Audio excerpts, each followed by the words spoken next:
तो दोस्तों welcome back to my channel. This is Vishal from Mallari Chai. तो इस वीडियो में हम लोग डिस्कस करेंगे कि चाय की दुकान पर या होटल लाइन में आप स्टाफ कैसे हायर कर सकते हैं, उनको कितना सैलरी होता है और सिटीज में और रूरल एरिया में वो कैसे कैसे चेंज हो जाता है, वो पूरा इस वीडियो में डिस्कस करेंगे। एक हमारे भाई है मयंक कुमार, तो उन्होंने कुछ दिन पहले कमेंट किया था कि सर मैं आपको पढ़ के दिखाता हूँ कि सर स्टाफ को कैसे हायर करे, स्टाफ छोड़ के चला जाए तो नया स्टाफ आप कहाँ से लाए।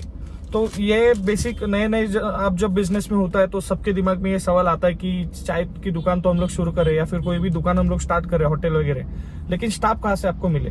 तो देखो मैंने क्या किया था, मैं आपको पहले बताता हूँ कि क्या होता है। जनरली जो सिटीज है, मुंबई, पुणे, कोलकाता, चेन्नई, ऐसे अगर सिटीज में आप देखेंगे तो वहाँ पे यूपी बिहार के बहुत सारे लेबर काम करने को आते हैं। जैसे मुंबई में भी यूपी बिहार के बहुत सारे लड़के काम करने को आते हैं। लेकिन आप second tier third tier cities में जाएंगे या फिर रूरल एरिया में जाएंगे तो वहां पे क्या है कि वहां के आसपास के कोई गांव के हैं तो वही गांव के जो लड़के हैं जिनको काम की जरूरत है वगैरह, तो वैसे आपको वहां से आपके आसपास के गांव से मिल जाएंगे। तो जैसा भी मेरे को स्टार्टिंग में मुंबई में मेरे शॉप के लिए चाहिए, तो मैंने क्या किया था कि मेरे को भी पता नहीं था कि कहाँ से लड़के मिलेंगे, कहाँ पे जाना पड़ता है, कहाँ से ये सब होगा अरेंज वगैरह, कितना सैलरी उनको देना पड़ता है वगैरह। तो फिर मैंने क्या किया कि मैं खुद ऐसे 5-6 अलग अलग दुकानों पर, मतलब होटल, चाय की दुकान, नाश्ते की दुकान, ऐसी दुकानों पर मैं गया। वहाँ के जो लड़के हैं उनसे बात करी, उनका कितना सैलरी है, कारागिर का कितना सैलरी होता है, हेल्पर का कितना सैलरी होता है और वो कहाँ से मिलते हैं। तो वो मैंने उनसे जाके बात करी और वो 5-6 जगह पे मैं गया था। तो सबको मैंने नंबर देखे रखा था कि मेरे को ऐसे ऐसी दुकान स्टार्ट करनी है, अगर आपके कांटेक्ट में कोई है बंदा जिसको काम की जरूरत है तो आप मुझे बताइए।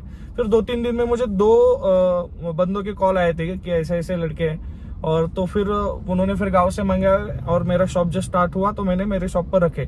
उसके बाद मेरे शॉप के बाद जो भी ब्रांचेस मेरी खुली उनको भी हम लोग ने वैसे ही, हमारे जो लड़के हमारे पास जो काम करते उनके थ्रू ही हमको मिलते गए।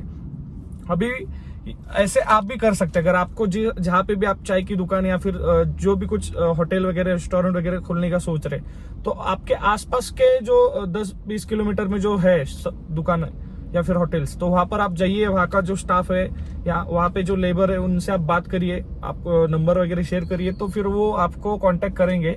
आप अगर 8-10 लोगों को कांटेक्ट करेंगे तो 1-2 लोग तो आपको पक्का रिस्पॉन्स देंगे, क्योंकि काम की जरूरत इंडिया में बहुत सारे लोगों को है। तो ये पॉइंट है। दूसरा पॉइंट है ये आता है कि कितना सैलरी आप देते हैं। तो जनरली जो चाय की दुकान है मेरी है, तो या फिर मुंबई में जो भी जैसा भी है, देखो 2 तरह के लोग रहते हैं लेबर में। एक तो होता है कारागिर, जो स्किल लेबर है, जिसको बनाना वगैरह आता है वगैरह वो चीज, और दूसरा होता है जनरल नॉर्मल, जो हेल्प वगैरह सब काम करने के लिए वगैरह होता है। तो जैसा भी मेरी चाय की फ्रेंचाइजी में कैसा है कि मेरी चाय में आपको स्किल लेबर की जरूरत नहीं पड़ती, मतलब कि कोई ऐसा कारागिरी ही चाहिए जिसको बनाते आना चाहिए, ऐसा कुछ नहीं है। क्योंकि मेरे जो सब पैकेट्स वगैरह होते हैं, जैसे मैगी हम लोग कैसे बनाते हैं वैसा चाय बनाने के लिए एकदम इजी है। तो बस आपको मसाला लेना है, उसी में शक्कर, चाय पत्ती सब उसी पैकेट में रहता है, वो खोलकर बस आप अलग से आपको बस दूध लाना है, दूध में आपने डाल दिया, कुछ मिनट के लिए आपको पकाना है, तो अपने आप वो चाय बन जाता है। तो हमारे यहाँ पे तो इतना आसान सिस्टम है। तो क्या होता है कि इसीलिए हमको कारागिर की जरूरत नहीं पड़ती। हमारे पास जो भी नया बंदा भी आता है तो उनको भी एक बार चाय बनाना सिखा देंगे तो फिर भी वो चाय बनाने लग जाता है। तो वो हमारा सैलरी बच जाता है। जैसे कि हमारे पास जो लड़के काम करते हैं उनका सैलरी होता है 9-10 हजार के आसपास होता है, और उनका खाना पीना रहना हमको ही देखना पड़ता है। हमको देखना पड़ता है, मतलब वो अभी जैसे यूपी से आते हैं तो उनका तो यहाँ पे रहने का कुछ होता नहीं है। तो फिर हमारी जो दुकान है वही दुकान में वो रात को सोते हैं और वही उनका खाने का वगैरह सब प्रॉपर मैनेजमेंट करना पड़ता है। एक तो हम लोग एक तो आप बाहर से मंगा सकते हैं या फिर उनको पैसे देकर या फिर उनको वहां पे बनाने बोल सकते हैं या फिर टिफिन लगा सकते हैं, जो भी आपको अच्छा लगेगा वो आप कर सकते हैं। तो वैसे हम लोग करते हैं। तो एक लड़के के पीछे उसका खाना पीना, कभी कभी वो गुटखा वगैरह जो भी रहता है उनका, वो भी सब करना पड़ता है। ऐसे पकड़ के एक लड़के के पीछे हमें 14-15 हजार का खर्चा मुंबई में आता है जनरली। और वही अगर आप second tier third tier city में या फिर रूरल एरिया में जाएंगे तो वहाँ पे दिन भर काम करते हैं, फिर महीने का 8-10 हजार भी पगार देते हैं, 9 हजार भी देते हैं, 7 हजार भी देते हैं। कुछ तो मेरी ब्रांचेस ऐसे वहाँ पे गाँव है, वहाँ पे दिन भर काम करते हैं और पूरे महीने के बाद उनको 5-5.5 हजार के आसपास भी सैलरी मिलती है। वो डिपेंड भी करता है कि आपका लोकेशन कहाँ पर है, कितना काम है, वहाँ पे लाइफस्टाइल टोटल कैसा है, वो सबके ऊपर डिपेंड करता है। तो वही है, अगर आप सिटीज में वगैरह भी देख रहे हैं तो आपको स्किल लेबर की जरूरत नहीं। जैसे अभी मुंबई में अगर आप कोई स्किल लेबर लेंगे तो उसका सैलरी 15, 16, 17 हजार के आसपास होता है, प्लस उसका खाना रहना गुटखा वगैरह ऐसा पकड़ेंगे तो फिर वो 22, 23 हजार तक जाता है। लेकिन चाय की दुकान में स्पेशली जैसे अभी मेरी ब्रांचेस है तो वहां पे क्या है कि स्किल लेबर की जरूरत नहीं पड़ती, तो वो भी आपका 5-6 हजार हर महीने का बच जाता है, क्योंकि सब रेडीमेड होता है, इजी टू कुक होता है, मैगी के पैकेट की तरह।